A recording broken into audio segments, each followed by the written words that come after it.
If you do this,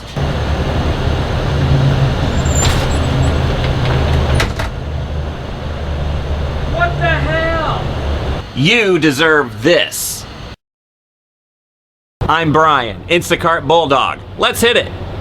Now, if you think that scene was a little ridiculous, it's not. It's actually reality. I've lost count how many times I've seen in the customer notes, do not block the door. Or sometimes the customer will have to leave the storm door open just so that they don't get blocked in. So that's why I'm doing this video, to help you avoid that stupid mistake. So the first thing you should do when you approach the house is look, does it have a storm door? Well, if it does, then the next thing you want to look for is the handle, which is right there. Now, that handle, as you will see, will push the door open this way. So the best thing that I like to do is try to put the stuff to the side right where the door opens, so the customer isn't trying to wrestle with that door while picking up stuff over here. They want to pick stuff up over here.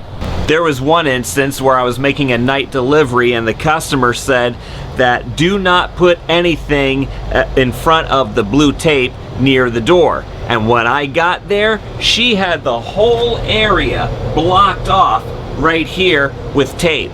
And that is because she has had problems not just with Instacart shoppers, but apparently FedEx, UPS, and other deliveries, to the point where she had to list every single one of them on a big note on the door.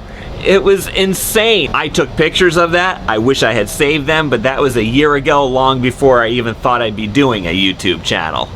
So even if your leave at door delivery doesn't involve the possibility of blocking a storm door, I want you to be a little more conscious of the doors that open inward, and are you unintentionally blocking somebody in?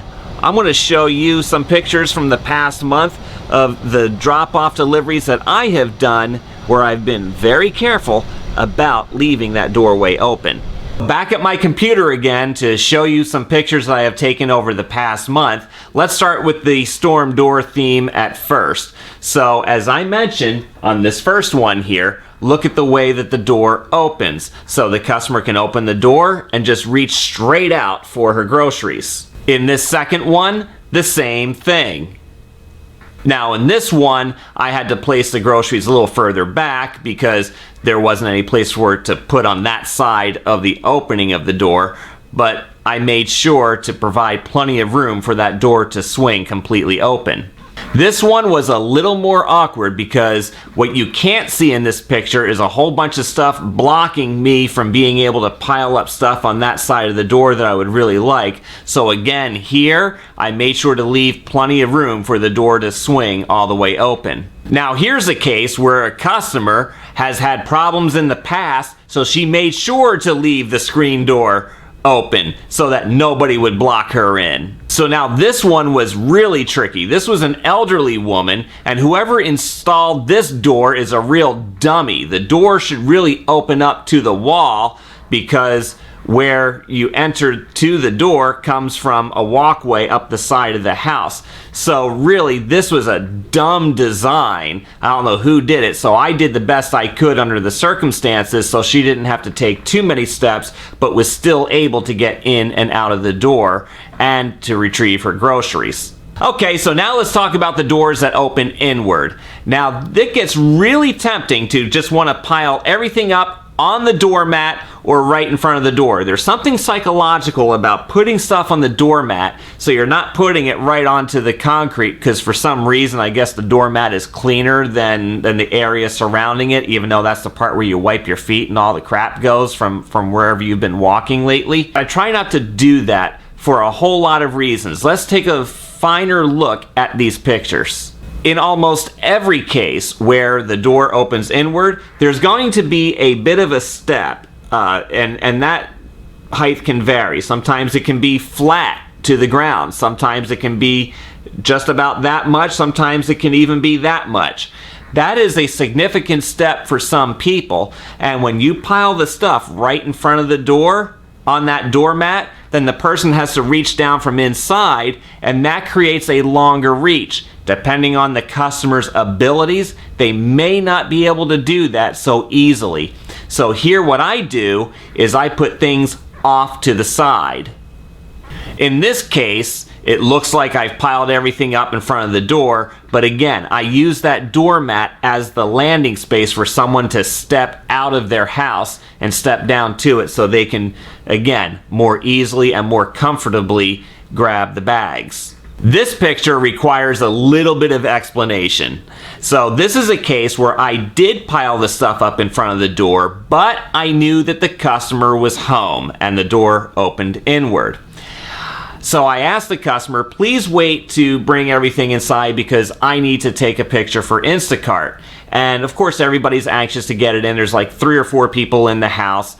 They're on the 3rd floor condo building on the beach where I had to carry all this stuff up the steps. So yeah, that was fun. Did get a nice tip at the end though. Unfortunately, there were space constraints, not only due to the doorway itself, but even the walkway outside of that, because they were right off the set of stairs. So it was a high traffic area, so I could not leave stuff outside of that narrow doorway. So I did have to pile stuff up and put stuff in front of the door. But again, that was fine. I knew the customer was there, and I told them I would knock on the door to let them know that I was finished. And then you are going to have some awkward space constraints. So what I do in cases like this, I'll put the stuff up right up along the wall. And so far, I've had no complaints. So this one, equally tricky situation because it was a high traffic area. There was a stairwell, as you can see in the picture, that was being used even though it was a multi-story condo building that had an elevator in it. A lot of people were still using the stairs, so I needed to keep that walkway perfectly clear. And I didn't know if the customer was home or not, or if they'd be coming back in just a little bit, so I didn't want to pile up stuff in front of the storm door here. So another thing you need to be aware of when you're piling up stuff in front of a door or near a door, is that customer home? Oh. There's a notification. Instacart trying to get me to work today. Yeah, screw you. Take a trash batch. Let's take a look at this.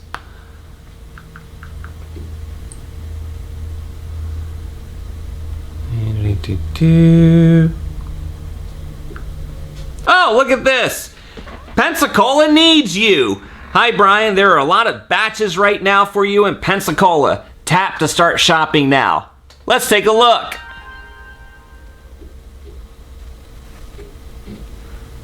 Go online. Oh, selfie check. So here we are. Can you see that? No available batches. Ain't that beautiful?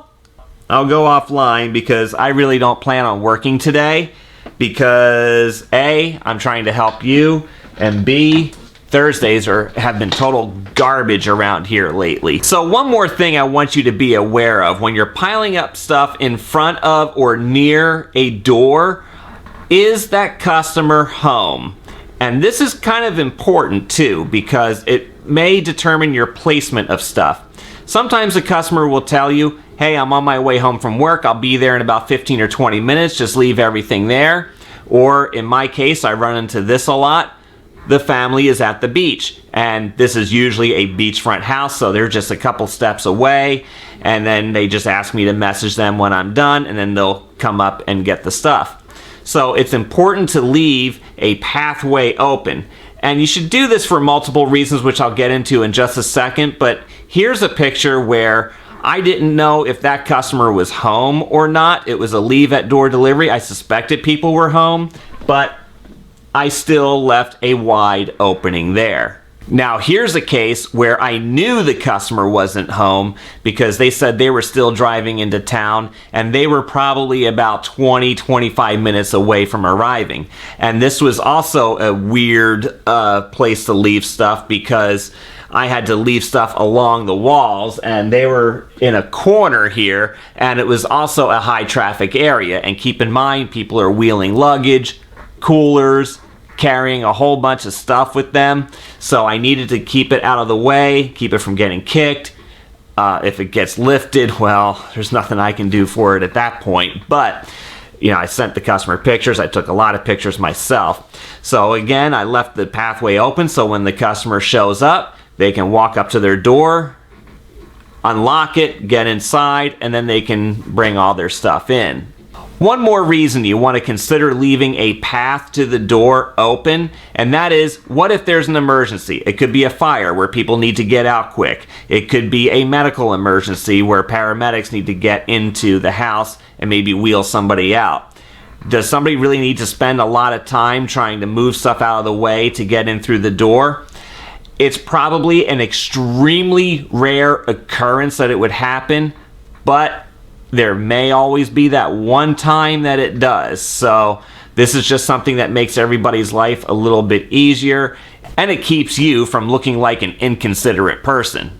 I hope that information helps you, and if you enjoyed it, I hope you give it a like and subscribe to my channel so you don't miss more tips for bigger tips and better ratings. I'm Brian, Instacart Bulldog. Until next time, go get 'em!